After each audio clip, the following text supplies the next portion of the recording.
Hello everyone, this is a lecture on militarization and the U.S.-Mexico border.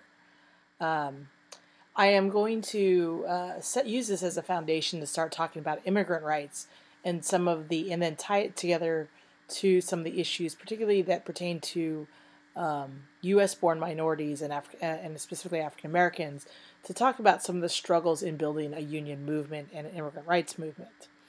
In order to do that, it's important to understand the context, particularly here in the Southwest, of what it means to be an immigrant and an immigrant worker.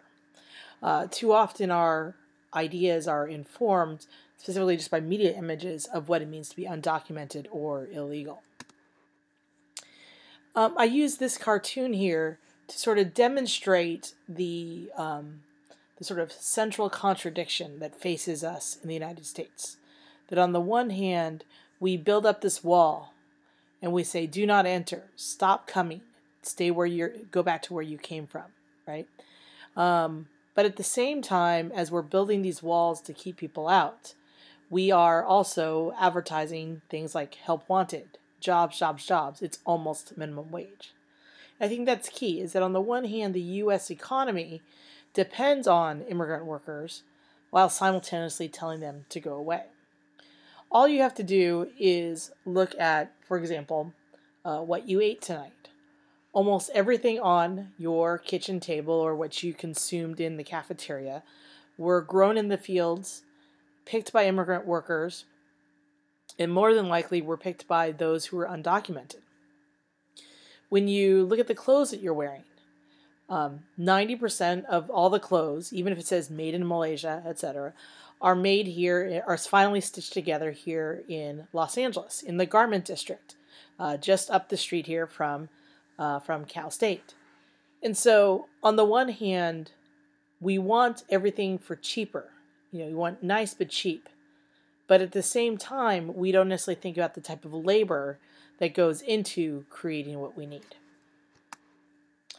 Now, the term that we're going to really kind of become familiar with is this idea of militarization of the border. This refers to the increased presence of police and national security agents along the border, in addition to the strategy of policing the southern border through two specific strategies. One is low-intensity conflict, and the second is prevention through deterrence. Now, for any of you who have ever traveled down to Tijuana, or been to Nogales in Arizona, or El Paso in Texas, if you're anywhere along the border, it is very, very apparent that the U.S. has built these huge walls. These walls are part of, or the growth of these walls and the border wall is part of this militarization effort. So let's define out some of these key terms. Low-intensity conflict. Low-intensity conflict is a limited political military struggle to achieve political, social, economic, or psychological objectives. It is often protracted and ranges from diplomatic, economic, and psychosocial pressures through terrorism and insurgencies. Low-intensity conflict is generally confined to a geographic area, and it is often characterized by constraints on the weaponry, tactics, and level of violence. And it calls for a sophisticated combination of police, military activities to effect social control over a targeted civilian population. And this is explained in depth in Dunn's 1996 book. Now, prevention through deterrence. This is a strategy that attempts to divert unauthorized border crossers into more remote and difficult terrain. Rather than spreading out Border Patrol personnel and technological enhancements all along the southwestern border, a decision was made to concentrate them on four relatively short segments that traditionally had been used by 80 to 80% of quote-unquote illegals entering from Mexico. This is intended to raise the difficulty, financial cost, and physical risk of illegal entry to such a level that deterrence would be achieved at points of origin. Now, there were a number of key operations here, and I don't actually expect you to memorize these, but I think it's more important for informational reasons. There were some key operations that really led to the buildup of the border walls and the type of policing that goes on in the border regions. You had Operation Blockade and Hold the Line in 1993. This was focused in El Paso and deployed 400 Border Patrol agents in SUVs on the banks of the Rio Grande along 20 miles of river. dividing El Paso from Ciudad Juarez. Sorry, I'm still going to be coughing a little bit. I'm just still getting over the laryngitis. There's a wall of agents supplemented by low-flying helicopters and constant repairs to fencing and placement of generators and lights near agent locations. Then you have probably what is, for us, the most familiar here in California, Operation Gatekeeper. Focused on San Diego, the first measure in the Clinton administration's 1194, you had 1,194 Border Patrol agents who were added as part of a national strategy. This response was a response to the fast-growing anti-immigrant sentiment in California, and it was modeled after Operation Blockade. In the San Diego Border Patrol sector, it covered 60 miles of border and has long been the highest volume site for unauthorized border crossings, representing approximately 50% of the Border Patrol apprehensions. This initiative doubled Border Patrol agents deployed in visible fixed positions across key sections, extended border walls from 10 feet to 15 feet high, and from 15 to over 50 miles. In addition, it erected high-intensity stadium lights, heat sensors, helicopters, and infrared telescopes. You also had various U.S. military agents that also, quote-unquote, provided support. Here you see not only Immigration Natural Services, is now it's ICE, Immigration Control and Enforcement. You also had different U.S. military agencies assist, as well as the National Guard. You also, in that same time frame, had Operation Safeguard, which focused on southern Arizona. This sector is predominantly desert and is predominantly desert dominated, and is part of the sparsely populated Arizona-Mexico border. INS reports note that operation was designed to redirect illegal crossings away from urban centers near Nogales, so that it made it easier for the Border Patrol to control. It extended the border walls just like it did in San Diego, and in 2002 they started construction on 255 miles of border walls. Despite this initiative, Arizona has been primarily displacement site for unauthorized border crossings, and I'll talk about that a little bit more. Then you also had Operation Rio Grande, focused on South Texas, McAllen, Brownsville, and Laredo, which used similar tactics discussed previously, and it doubled the number of Border Patrol agents. Here is the map put together by the Immigration Control and Enforcement that discusses the sectors, or how they've divided up the United States into sectors to police along the border. I think there are a couple things I want you to really think about relative to this map. I want you to count the number of sectors that they have in the southern part of the state in terms of the policing of the U.S.-Mexico border. You'll see, particularly in the Southwest, Texas, New Mexico, Arizona, and California, that is where you have the highest concentration of Border Patrol sectors. When we talk about this militarization of the border, we're really looking at sort of 5 different sectors here. You're really looking at San Diego, El Centro, Yuma, Tucson, El Paso, Marfa, and McAllen, and Laredo. Now, these are sort of the high-density areas where they've really grown the border walls. They've doubled or tripled the number of agents. And in particular, you had this big growth, particularly in the 1990s. But I think it's really important to note that you've actually had a huge amount of growth of the militarization of the border post 9/11. After the terrorist attacks of 2001, of September 11th, 2001, you've seen a huge investment in securing the border for national security reasons. Now, what's really interesting and what immigrant advocates point out is that while you militarize the U.S.-Mexico border, this doesn't take into account the fact that all of the terrorists actually came through the U.S.-Canadian border. And more research that's being done when you focus on populations other than Mexicans, we also know that a lot of undocumented traffic comes particularly for Asian populations, as well as Canadian, Western, and Eastern European, as well as African populations come through the northern borders. And so what's really interesting, and if you were going to take an immigration class with me, I would highlight the sort of different ways in which We've seen the growth of a border under the pretense of national security, but at the same time, we're resecuring areas where we haven't necessarily had terrorist issues. And I'm going to talk about the detention issue and deportation issue in just a bit. One of the things I think it's important to note is that Josiah Heyman wrote that the Southwest was becoming a militarized border society where more and more people either work for the watchers or are watched by the state. Now, for those of you who are criminologists, I think this is something really interesting to note. Those who are being watched by the state or watched by the U.S. government are traditionally immigrants who are migrating to the United States voluntarily in order to work and find jobs.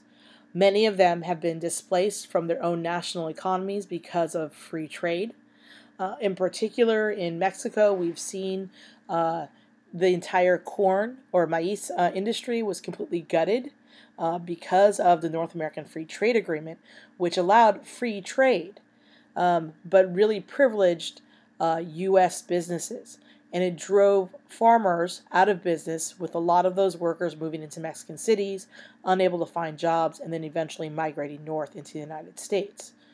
Now, the other side of it is, it also means that the one growth industry in the United States has been the criminal justice system, broadly defined. Both the criminal justice system in terms of our jails and probation, but as well as a huge growth industry has been immigration detention centers. If you were to continue to do your research, you would actually find that those who actually, because all of this work gets outsourced, it's not necessarily owned by California or owned by the national government. They subcontract the centers and the detention centers to private contractors. And what you find is that you have 3 to 4 companies who have profited to the tune of billions of dollars through the growth of the militarization of the border. Particularly because they've invested in building jails and building immigration detention centers. There's also nowhere else in the country with such extensive and concentrated surveillance technology, nor is there any part of the United States in which people are clearly divided between police and the policed. And this is something to think about. When we think about our communities and where people are working and how they work, it is somewhat a scary proposition to think that you are either the police or the policed. And what that means in terms of how we stereotype people, how we treat people, how we act towards them as a result of this in terms of labor and work, who we hire and who we don't hire. So this influences our whole perspective on the United States. So what are the consequences of militarization of the border? Well, there's no official count is kept of the number of individuals found dead at the U.S.-Mexico border. They've tried a number of different strategies to try and count, to try and estimate the number of people who've died at the U.S.-Mexico border. There are some amazing people at Derechos Humanos, and there's this new Colibri Institute for Human Rights, who in conjunction with the government's coroner's offices in Yuma, Arizona, and El Paso, and also here in California, are trying to keep a database now where they count the number of people who have died at the border. And unfortunately, going back to the previous slide where you had the map, what we do know is that because we've policed all the urban areas, in particular San Diego, Nogales, El Paso, because individuals can no longer cross into urban centers, they're being pushed out into the deserts. And as a result, you have a lot of border death because people are not only are deserts extremely hot, but they can also get extremely cold during the winter. So on the one hand, you have people who are dying because of dehydration. You also have other people who are dying because they're frozen, frostbite, right? In addition to this, the very simple fact that a number of criminologists have also noted that by pushing workers, there used to be multiple lanes through which people migrated. People who migrated through urban centers had largely been workers, and things that happened, more illicit activities like drug crossing, the war on drugs, all happened out in more desolate areas. But now what the United States has done through its policing strategy has created another human trafficking issue, whereby a lot of the criminal contingents have a new industry in which they traffic people across the border. So on the one hand, they've policed urban areas, but they've created a new underground economy where workers and criminal lines are now crossing. Um, and so this is what a lot of people are finding now. A lot of people who interview and work on the borders have talked about, is that on the one hand, militarization of the border may give the illusion that you are securing cities, but it's also created a lot more illicit activity. Um, Since Operation Gatekeeper went into effect in 1994, an estimated 5,600 migrants have died while attempting unauthorized border crossings. Those numbers actually are probably higher. I think those numbers are a little old. Border deaths have increased despite the economic downturn, fewer migrant crossers, and a steady drop in apprehensions. So you've had increase in death, even though you also have a steady drop in the number of people who are being apprehended at the border and fewer migrant crossers. The ongoing deaths of migrants have exposed government incompliance with international law obligations in the treatment of the dead and their families, according to the ACLU. In other words, families in Mexico or wherever people are migrating from are unable to claim their dead and to bury their dead. So the source here is the Calibri Center for Human Rights. And this basically shows specifically the Tucson sector, and it basically shows a number of border deaths by fiscal year from 1990 to 2012. Pretty much what you see is generally a very steady rise in the number of people who they found who have died at the border. For those who are interested, you can email me. There's a couple of wonderful features or documentaries that talk about the border death issue, and I'm happy to forward that to you. Now, this is from U.S. Customs and Border Protection. This is their estimates for border death, and by sector. What's interesting when you compare the numbers from U.S. Customs and Border Protection with the Calibri Institute, which also includes some government agencies, you'll find the government numbers tend to be a little lower. So this is something to think about. And I think the thing that I want to point you towards, while I've shown you two different graphs with numbers, each of these numbers are people. They're human lives. They are people who made the decision to try and support their families by coming to the United States and working so that they could send money home. They risked their lives in order to come to the United States. Here's the other piece of what we need to think about with the U.S.-Mexico border. When we build walls to keep people out, we also are building walls that keep people in. Historically, when you look at work on the U.S.-Mexico border, and you look at particularly migrant workers, traditionally there's always been an ebb and flow of immigrant workers. They would come here, work the fields seasonally, and then return home. With the building of the border wall and the militarization of the border, essentially when people come, they are no longer they are unable to return home to their families if they don't have documents. So what we began to see is an increase in family separations for upwards of 15 to 20 years. You begin to see new issues around family reunification. And as some of you saw in Pirat Hananu Sotelo's book, Transnational Motherhood, you also see the destruction of certain families. So additional consequences. The Border Patrol buildup in the aftermath of 9/11 was unparalleled. In the 10-year period following 9/11, the United States spent a staggering $90 billion on border enforcement. There's been an upsurge in organized anti-immigrant vigilante activity on the U.S. side of the border. Vigilante groups now operate in all 4 southwestern border states and acquired increasingly sophisticated technology like night vision cameras and unmanned aerial drones.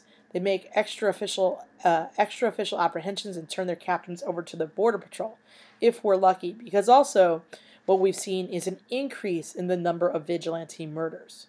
Right? We've seen the number of people who are being murdered on the border, and this is being increasingly reported in all the different newspapers. I think here it's also important to note that the Southern Poverty Law Center, which is based out of Alabama, and tracks hate groups, has also tracked, particularly in California, the exponential growth of hate groups, particularly in the border regions. And if I remember, I'm going to have to pull that graph. But it's been really staggering in the last 15 years that simultaneously with all of this buildup of enforcement, we've also had an increase in the number of hate groups. And not surprisingly, you have an upsurge in hate crimes, racial profiling, and the erosion of civil liberties, particularly for non-whites. We see this get coded in law. We see this in terms of, in particular, racial profiling, some of which is permissible by the Supreme Court. This summer was made permissible by the Supreme Court. We have increased reports of human rights violations as well. So in 2012, the Migration Policy Institute reported that immigration and border enforcement spending totaled almost $18 billion. That's just in 2012. That in 24% more, this is 24% more than the $14.4 billion combined budgets in the last fiscal year of the FBI, the Secret Service, the Drug Enforcement Agency, the Marshal Service, and the Bureau of Alcohol, Tobacco, Firearms, and Explosives. In 2012, we also had a majority of the more than 364,000 people arrested by Border Patrol agents nationwide. It's important to note that the majority were migrant workers crossing the borders. Agents did not capture or arrest a single international terrorist. So again, you have the buildup of the wall to increase national security, but you're actually arresting workers. So what does that mean? So there's a contradiction between the need for migrant workers and the buildup of surveillance at the border. The militarization of the border, combined with continued demand for immigrant labor, creates a dilemma, both in terms of for the U.S. economy, but also in terms of the government and its ability to recruit workers. At the same time, what we don't have visualized here, what I don't have on charts here, is that for the last 18 years, the INS has been completely short-staffed, and the State Department has been completely short-staffed on its ability to process visas. So oftentimes people will say, well, why don't you just get a visa? Why don't people just wait and come here legally? Well, as I've noted in previous lectures, in order to, if you wanted to sponsor your sister to the United States to work, and you're from Mexico, it could take you upwards of 14 years. If you're from the Philippines and you want to sponsor someone from the Philippines, that same sister, it could take 18 years. El Salvador is also the similar number of years. So what we begin to see is, in light of economic hardship and your family needing resources, food, housing, people are left with a choice of either crossing illegally or putting their families in dire straits. And so this leads people to make a decision to put their family first and cross the border without documents in order to provide for them. In 2008, the U.S. government, up until 2008, the U.S. government rarely enforced the workplace provisions of the 1986 Immigration Reform and Control Act. In the 1986 Immigration Reform and Control Act, there was a large proviso in that immigration policy that basically said that in order for us to really truly make change on immigration and decrease the amount of undocumented workers coming to the United States, that there needed to be stricter enforcement of companies. There needed to be stricter enforcement of the workplace. That unless you cut off the source of the jobs, that you weren't going to cut off the workers coming to the United States. And so, under other very pro-business governments or under pro-business U.S. Presidents and Congresses, we saw that provision largely unenforced until the Obama administration. And since 2008, we've seen more deportations under the Obama administration than we saw under the Bush, Clinton, the two Bushes, and the Clinton administrations combined. Under the Obama administration, detentions at the border have decreased, but deportations increased due to, in large part, to workplace raids. During Obama's first term in office, an estimated 1.5 million individuals were deported. In 2012, ICE removed and deported 409,849 individuals. This is all data from the government websites. So there are some critical questions that you want to think about. In an era of immigration reform, how does the government address the need for immigrant workers with a desire for border security? How do you achieve both? This is the central question that confronts us in terms of immigration reform. This is also the central question that has led to a stalemate on any kind of immigration policy, particularly under the Obama administration. The other question we have to ask is, does militarization of the border necessarily lead to greater national security? That's a debatable point. And how can immigration policy address the proliferation of human rights violations? And I think really central to this class is, are immigrant rights the same as workers' rights? Here is what the crux of a lot of what we're talking about in terms of the Brodkin book is, how do we start reconciling these two issues? Because oftentimes people who are in the camps of workers' rights don't think about border death. And those who do a lot of work in the sort of human rights community around border death don't necessarily address the workers' rights issues. So the question is, how do we create policy that addresses both?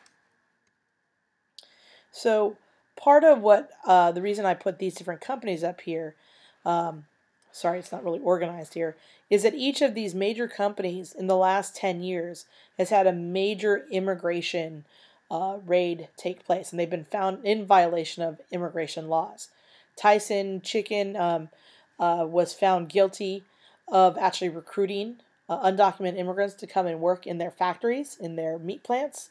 They were actually very active and encouraged through subcontractors to sign contracts and have people. They encourage people to actively migrate without papers.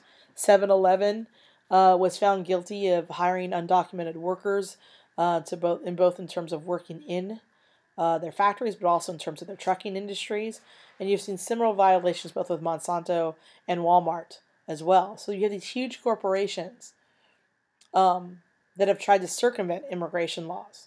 So here again, and these are just 4 of the major companies that we're looking at, right? So here again, we find ourselves having to think about, on the one hand, they have a demand for labor. These same 4 companies are also part of a coalition of companies that also refuse to put workers' rights provisions into immigration policy. So what does that mean when corporations refuse to put provisions in for workers' rights? They don't want any provisions for minimum wage. They don't want any provisions put in terms of living wage. Well, most of the time, if you don't support minimum wage, you won't support living wage. Healthcare reform, or having any kind of health care. These are all things that these groups have lobbied against. So again, the question becomes, who wins this battle in the development of policy? And is it important to include immigrant rights as is it important to include workers' rights into immigration policy? And that's something I really want you to think about as we move forward.